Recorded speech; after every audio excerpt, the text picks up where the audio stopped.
يا مساء الخير والعافية حبايب قلبي، شلونكم؟ شخباركم بناتي؟ هنا قعدت الصبح أنا وحماتي. هنا لقيت زوجي الله يعطيه العافية جايبين كاهي وقيمر مخليه ورايح للشغل. بنات حماتي يمني حامل تتنسى، تعرفون ما أراويها الأكل، ما شممها الأكل، أسوي الأكل وأكمل وأصيح عليها. هنا أنا حطيت الشيرة على الكاهي. هنا بنات كلش طيب هذا الكاهي والله بنات، وهذا القيمر مو من يعني من منطقتنا، لا هو يعرف منين يجيبه زوجي. بنات هنا أنا طبخت فاصوليا وتمن، بس هي اشتهت زور، واشتهت يا زور هذا الصغار كلش. أنا الصراحة ما خليته بنفسها، قلت لها صراحة دزيت ابني ويدور الزور الصغار. المهم جبناه ولقيناه. هنا انظف بيه. شوفوا بنات انا طابخه مسويه غدا، وزوجي هنا خابرتك تعال غدا اجي الله يعطيه العافيه جايبين رقي وبطيخ. بس هالحكي شنو انا دا اقلي يعني حاطه طاوه مالتي دا اسوي غدا. هنا خبطت اللبن دا اسوي باللبن. بنات بدات النساء ومال حماتي ما تشتم الريحه، فيعني شو احنا مجربينها طبعا المخلفات والجايبات يعرفون هذا دا أقصد أني.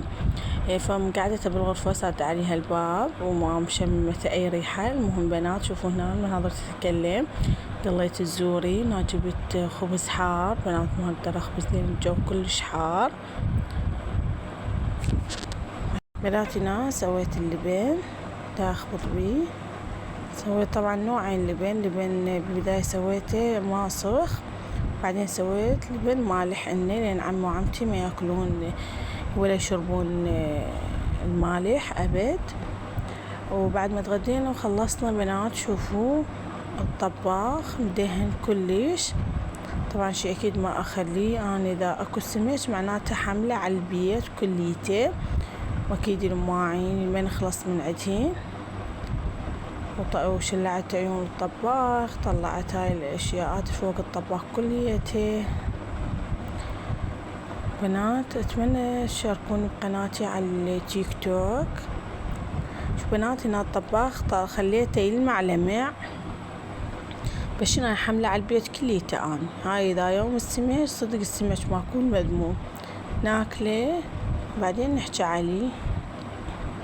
هنا هماتين حسيت الثلاجة راد لها ترتيب، هماتين رتبتها.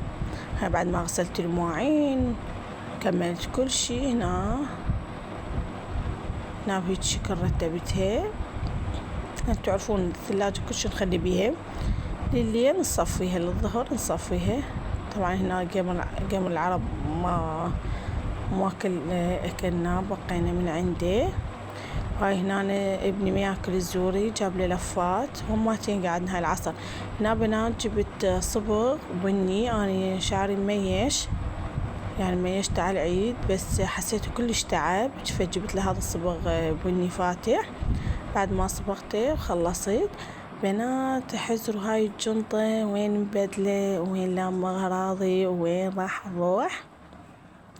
طبعا هذا اليوم العصر كلش خابرني أخويا عنده تكتيك، قال لي شوفي أنا واقف بالباب، إذا ما صعدت وياي بعد ما أطب بيتش أزعل عليش يا معود، أنا أجيكم مو هسه. قال أبد، أنا بظروف جهاني مرضى فما رحت لأهلي، يعني كل مرة أروح لأهلي بالحجة. وهنا دالم بالملابس. شوف بنات حضرت كل شي. هاي جنطة إيليا.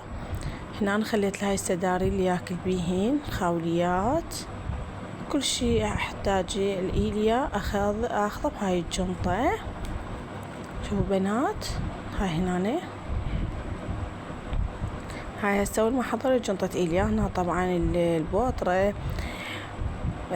شوفوا هذا المعطر مال الجسم، هاي الستوتات اخاف اسويله، هاي المشاطة، هاي الاشياءات مالات إيليا. هاي مال مسكن الاسنان مالتي لازم ضروري اخذها وياي. هاي الباودر يعني البوطرة مالته. شوفوا بنات هنا تقريبا شنو بس من عدا الحفاضات والحليب هاي يعني خليني بجنطة واحدة. بنات هاي ملابسي، حضرت هذا الفستان، هذا السوار. شوفوا هاي القلادة، هذا العطر مالتي، هاي المحابس. بس هاي شنو حضرت هدومي، بس هاي شنو خبصنا خبيصة. اخوي واقف على راسي، يلا يلا، وهاي التراكي اوقف علي يا اخوي، يلا يلا حارقني. بس شنو جهالي هناك هم حضرت جنطتهم ملابسهم، خليتهم يسبحون. بناتي هنا بدلنا وطلعنا، وهذا اخوي بالتيك توك خطيه وكان بالتصليح. وشنو ضال باله علي شنو ما جيتي ليش ما جيت له، والله جهالي مرضى. قال ولا جاش مرضى. المهم ما كسرت بي، جيت بنات. هاي المغرب طبعا، شوفوا بغداد الحبيبة منورة، أكيد مواكب وازدحام موت. بنات هاي بالبلديات، شوفوا الحدايق، شوفوا الهدوء، شوفوا البيوت. بغداد حبك بالقلب وانت الوحيدة، والما يريد الخير لك لا ما نريده. يا العشاق بغداد، يا اللي يحبون بغداد. شوفوا بنات، شوفوا بيوتها تجنن. اليوم مش عندي اليوم مغازل ببغداد. المهم هسه قربنا راح نوصل بيت اهلي. هنا بنات وصلنا البيت اهلي. اول ما دخلت لقيت مرت اخويا الله يعطيه العافيه تسوي كبه. تعال خلنا ناخذ لقطه. هنا مال كبه تمن عنبر، صديق اخويا، صديقه هو طالبها. طبعا يتعشى من يريد يحب الكبه مال اهلي. طبعا خواله كلهم اختصاص كبه، يتجنن كبتهم. فماما ماخذتها وراثه، وعلمت اختي، علمتني، علمت مرت اخويا. وهاي اني قاعد دا الفنه اخذت لقطه. بنات والله العظيم تجنن كبه ماما. يعني احنا كنا قسطه بالكبه، كلش طيبه تسويها. ماخذتها وراثه من اخوتها يعني ماما. اي فصديق اخويا طالبها قايل له اريدين. المهم هنا دا اعزل مرت اخوي خطيه هم بيتها مريضه، دا اعزل وياها.